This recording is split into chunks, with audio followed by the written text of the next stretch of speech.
Now, let me teach something that I want to talk about tonight. I want to talk about a prophetic thing that I captured from what is just happening right now.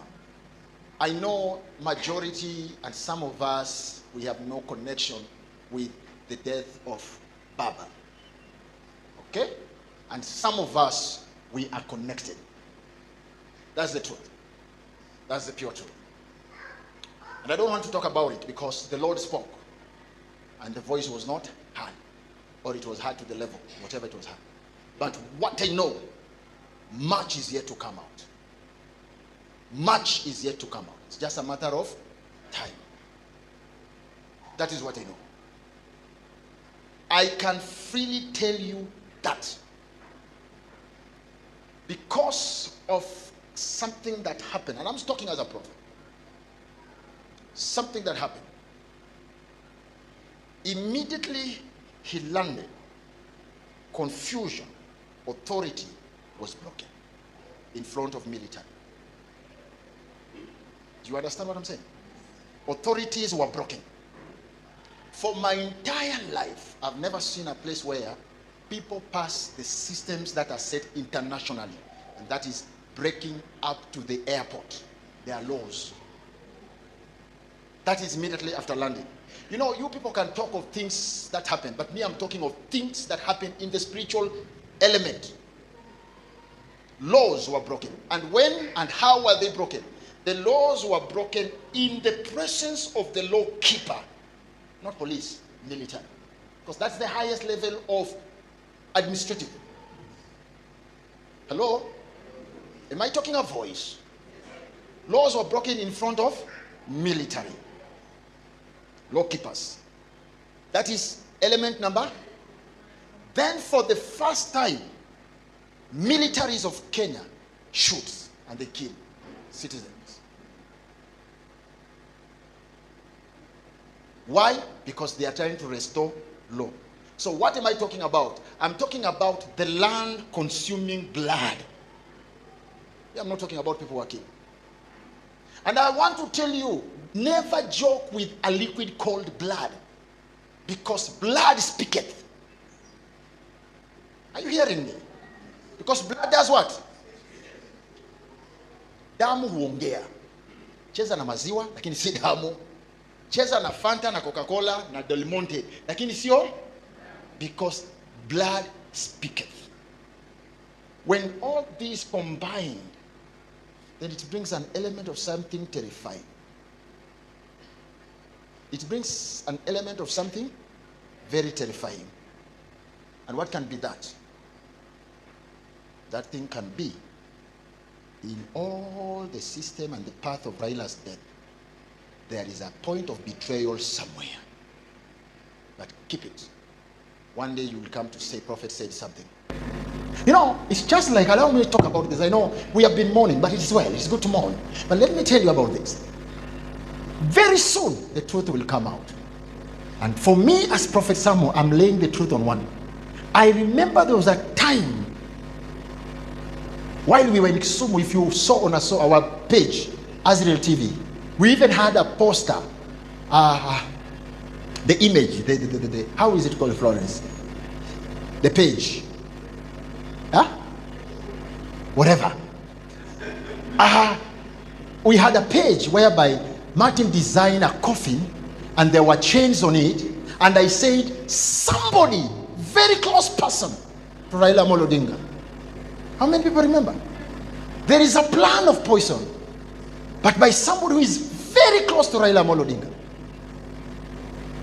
Then I don't know how many months or years, when I was here, I said, you know, we are living in a country where you can be killed. By that time, it was the time that, that man, that teacher had been just killed, you know. And as a prophet, you have to use wisdom. But the prophecy was very categorically, and I called his name. And I said, and first I gave the prophecy, I had gone to the mountain. How many people remember? And there was a total problem with network. How many people remember? I came to the main station, our main church, and I gave a prophecy. And I said, this is the message that I'm giving. And there was a problem with network. But those who picked the message, you can remember I said, there will be death And the death I saw was in the next year.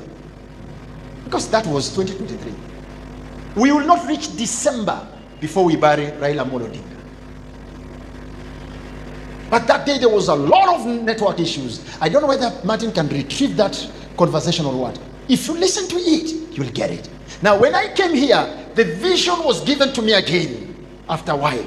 And that day I called Miriam and I called Martin in my office and I told them, I have not slept. There's this vision, this dream I was given, this vision.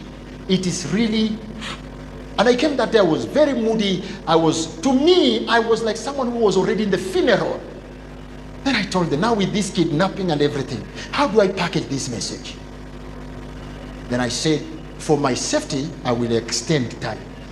But if you listen to the following messages, I remember even telling Raila, go back home, put your house in order. You are not a God to live forever. Put your house in order. Your shoes is too big.